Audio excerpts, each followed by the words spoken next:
Letter 3. My dear Wormwood, I am very pleased by what you tell me about this man's relations with his mother, but you must press your advantage. The enemy will be working from the center outwards, gradually bringing more and more of the patient's conduct under the new standard, and may reach his behavior to the old lady at any moment. You want to get in first. Keep in close touch with our colleague Glubos, who is in charge of the mother, and build up between you in that house a good settled habit of mutual annoyance, daily pinpricks. The following methods are useful. So we learned that there is a demon assigned to the patient's mother, and that demon's name is Glubos.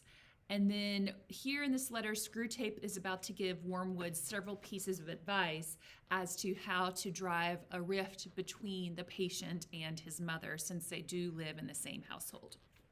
So first, keep his mind on the inner life. He thinks his conversation is something inside him, and his attention is therefore chiefly turned at present to the states of his own mind, or rather to that very expurgated version of them, which is all you should allow him to see. Encourage this. Keep his mind off the most elementary duties by directing it to the most advanced and spiritual ones. Aggravate that most useful human characteristic, the horror and neglect of the obvious. You must bring him to a condition in which he can practice self-examination for an hour without discovering any of those facts about himself, which are perfectly clear to anyone who has ever lived in the same house with him or worked in the same office. Here, Screwtape's advice to Wormwood is to keep the patient's focus on the inner life in terms of reflections and memories, because whenever you have an interaction with someone, okay, that's real. That really happened. But if you dwell on that, if you continue to think about that interaction, what happens? Either number one, right, it makes you more upset and you kind of boil in that anger. Or a lot of times, if we focus on memories and what's happened in the past, they also become distorted to us, right? We start to remember them differently than perhaps what has happened, or we start to blow them out of proportion. And both things are bad, especially if you are living in close quarters with someone, because you might see them in a different light and you might remember things differently than how they actually happened. And so here, Screwtape is telling Wormwood, let's focus on that inner life. Let's make him continually to focus on the inner life. Instead of having real conversations and real interactions with his mom, let's focus on what's happened in the past and let him continue to ponder and stew on it. Advice number 2. It is no doubt impossible to prevent his praying for his mother, but we have means of rendering the prayers innocuous. Innocuous means harmless. Make sure that they are always very spiritual, that he is always concerned with the state of her soul and never with her rheumatism. 2 advantages will follow.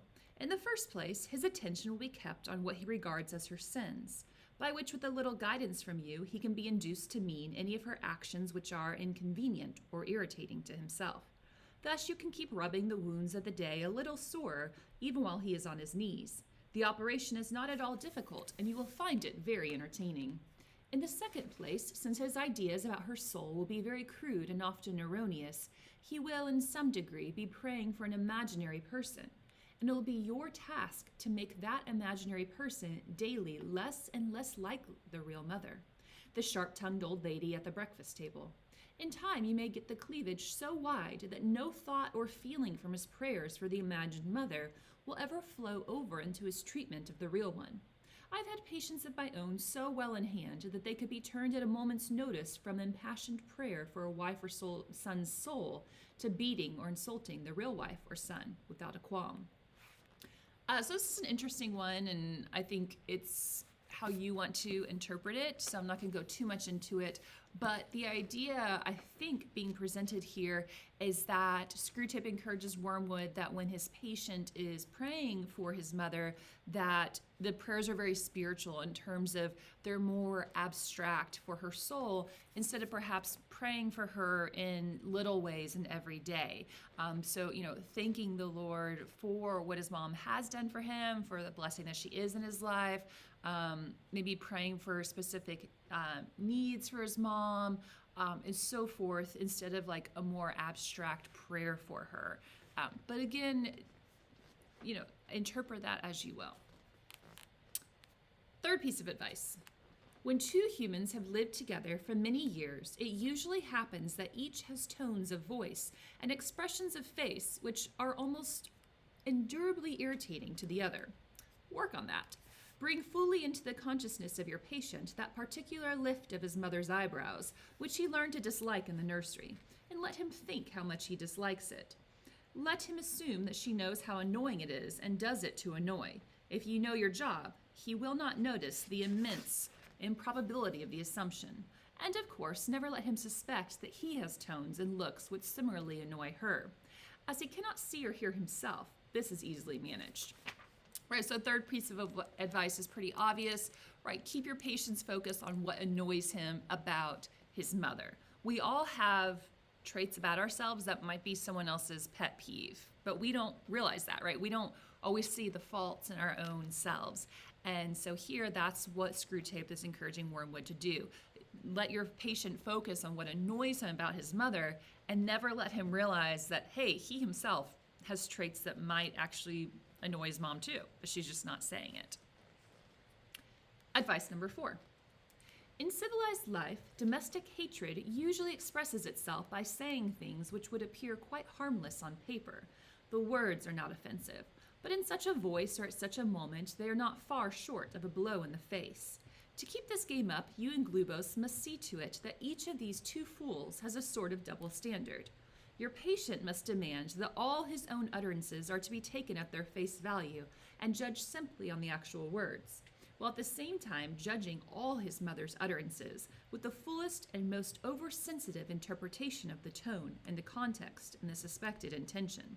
She must be encouraged to do the same to him. Hence, from every quarrel, they can both go away convinced, or very nearly convinced, that they are quite innocent. You know the kind of thing. I simply ask her what time dinner will be, and she flies into a temper. Once this habit is well established, you have the delightful situation of a human saying things with the express purpose of offending, yet having a grievance when the offense is taken. So again, just causing them to have this like constant strife with one another. They're living in close quarters with one another, so the smallest thing will cause them to get angry with one another. And so he's like encouraging that.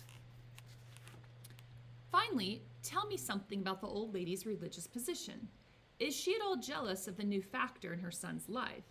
All piqued that he should have learned from others so late, what she considers she gave him such a good opportunity of learning in childhood. Screwtape says, so what's the mother's take on her son becoming a Christian? Is she upset that, he came to know the Lord through someone else instead of her and her teachings as he was a child? How does she feel about this? Does she feel that he's making a great fuss about it, or that he's getting in on very easy terms? Remember, the elder brother in the enemy's story. And again, okay, now that he's a new Christian, is she annoyed about his excitement? Is she annoyed about his interaction with the church now? Because we can use that too, right? If you are involved in church, sometimes that disrupts the daily order of the family, right? Because now you're wanting to go to church on Sundays, maybe go to church on a Wednesday night or a Bible study, and that disrupts your family's usual schedule. Is that annoying the mother? Because maybe we can use that.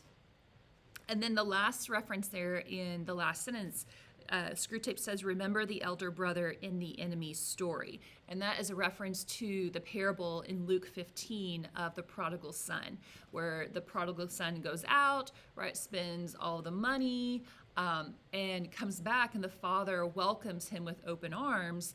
And here we have the second son who stayed behind with the father, was a faithful son. And he's like, what the heck? Okay, what the heck's happening here? And so that's what Screwtape is referring to here in this letter, right? Does the mom feel neglected as the son who stayed behind with the father did? What's going on there?